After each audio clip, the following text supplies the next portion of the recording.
Superhero genre has had an immense impact on pop culture for the last several decades. People go and see these films for the love of the characters. Superheroes may not exist in real life, but we can act like one and inspire others to become better people. But if you ask anyone to come up with a superhero in their mind, what would their answers be? The answers are more likely to be Spider-Man, Batman, Superman, Iron Man, or Wonder Woman. Notice how most of the examples ended up being male? Over the course of years, not only was there a rise of women-led superhero films, but there had been a shift in how women are treated then compared to the present day. The roles that women played in the past were the love interests whose purpose was to inspire or help bring balance to the male lead, or when there was an opportunity to lead, they were portrayed to be sexualized and given a lesser script, appealing to the male gaze.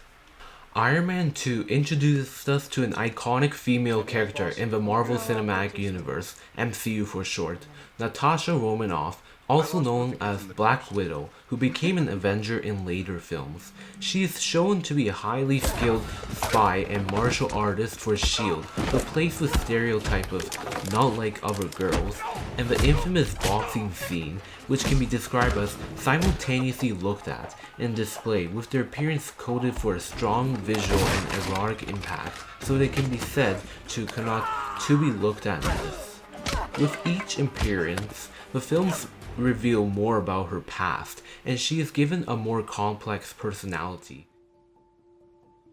And finally, when she got her own film in 2021, multiple themes were explored such as childhood trauma, found family, grief, and survivor's guilt. The characters were allowed to be vulnerable and show emotions, such as Yelena, who finds out that her family she knew wasn't real. Natasha isn't a perfect human as well, as she was taken from her childhood to become an assassin, and by returning to the widows as well as reconnecting with her family, she takes control of the narrative and it provides a sense of closure for her character arc. The visual spectacle isn't there for eye candy or for Black Widow to look sexy, but to heal from her trauma and save everyone that was in the red room. Following the themes of grief and trauma, WandaVision heavily focuses on the fact that Wanda Maximoff, the Scarlet Witch herself, is dealing with the loss of vision, and she accidentally creates a hex around the town called Westview, with Vision coming back to life. The showrunner, Jack Schaefer, does an exceptional job of creating a mystery as we, the audience, are put into a world where each episode takes place in a different era of sitcom, showcasing the different styles and mannerisms that were normal during that time. The clothes that Wanda wore aren't worn to objectify her, but is functional and symbolic to what's inside of her mind, and the camera is framed so that it's focused on her emotions rather than the body. Wanda plays the perfect housewife role, where in each decade it employs a feminist gaze that critiques how the media historically constrains women.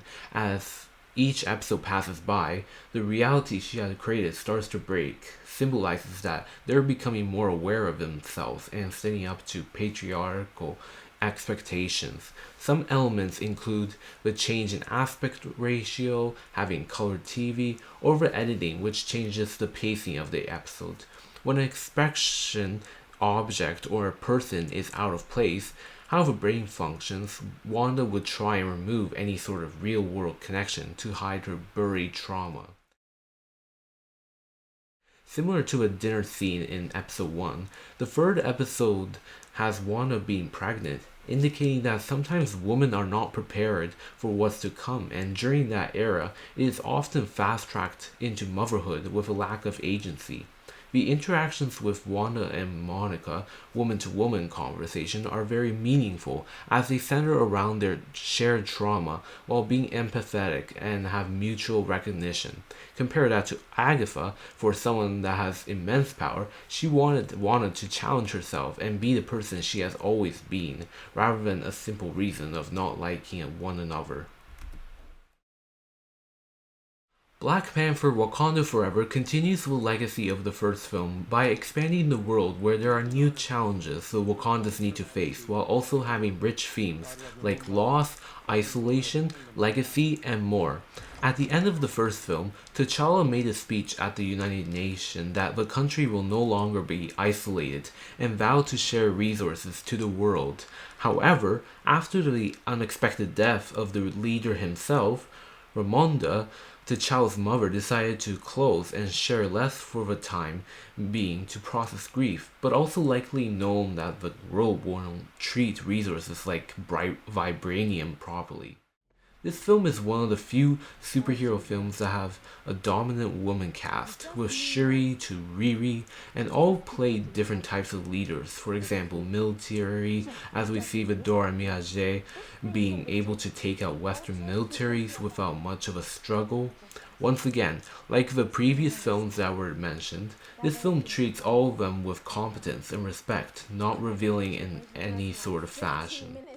Shuri's major character arc involves the process of T'Challa's death, as she's in denial and anger that she could have saved him, even with all the technology and resources she had. And when Namor attacks Wakanda and kills her mother, it further pushes her to seek revenge and couldn't control her emotions.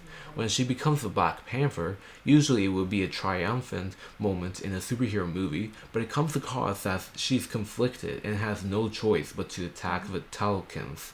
When she finally confronts Namor and had the opportunity to put an end of his leadership, she sees her family and ancestors realizing Killmonger, the villain of last movie, was who she would become, and decided to put an end to the cycle of vengeance. The way she found her peace after all these events was a ritual where she burned the clothes, which, connecting back to the WandaVision, it gives her agency, but in this case it was healing her. Handled it real mature. Sometimes the feminist gaze can be presented in a violent manner, which is definitely showcased in Birds of Prey.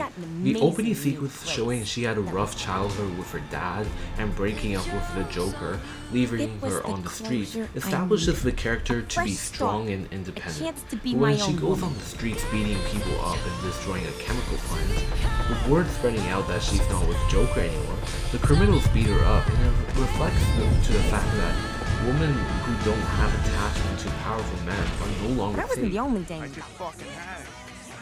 The Birds of Prey themselves deal with gender problems and constantly being undermined by society. The girl, Cass, who stole diamonds from Victor Zsasz, does these activities because she's a young girl alone that's powerless against abusive men. Or the policewoman, Renee, who's hardworking among the Gotham City Police Department, but doesn't get enough recognition since she's in an institutional bias environment where her coworkers and even her partner in crime doesn't respect her, as he was the one that took credit of the big case when she solved it. All the characters start off being self-centered and not care for others, but when they confront each other and discuss the situation they were dealing with, they come to an understanding and fight against oppression. The scene that's a parody of Diamonds Are a Girl's Best Friend from Gentlemen Prefer Blondes carries a lot of symbolic nature of the film. It's a glimpse into Harley's subconscious and that she's using as a way to disassociate from her trauma, and Harley is known to use humor or fantasy to cope with her pain. The 2060 film Suicide Squad made her character sexualized, especially in the scene outside where she puts her shirt on and all the men looking at her. By having her be Marilyn Monroe in that scene indicates that this was the environment that she grew up and she was used as a man's desire. At the same time, this was the moment she becomes more self-guided and overcomes her past, even though she was at a helpless situation. Overall, superhero movies that focus on women characters have had a major shift in how they were written. Considering how little the number of women filmmakers there are compared to men, the directors, showrunners for these sets of films and shows were allowed to explore the feminist gaze that's uniquely told in contrast to other superhero films, where it's more general. There are a lot more emotions shown on the camera, which makes the audience have a deeper connection in what they are dealing. Unfortunately, in the world of Hollywood, women are rarely affected women are rarely afforded the same resources and budgets as men, even though having many women involved in the film wouldn't change box office revenue. There have been much progress in the past decade, but there are films where women still play a standard role in most blockbuster movies, such as Sue Storm, which was needed a change, but also there is a lot more room to improve. As the genre evolves, the game-changing moments are when filmmakers reshapes the feminist gaze by asking the audience how we look at these characters.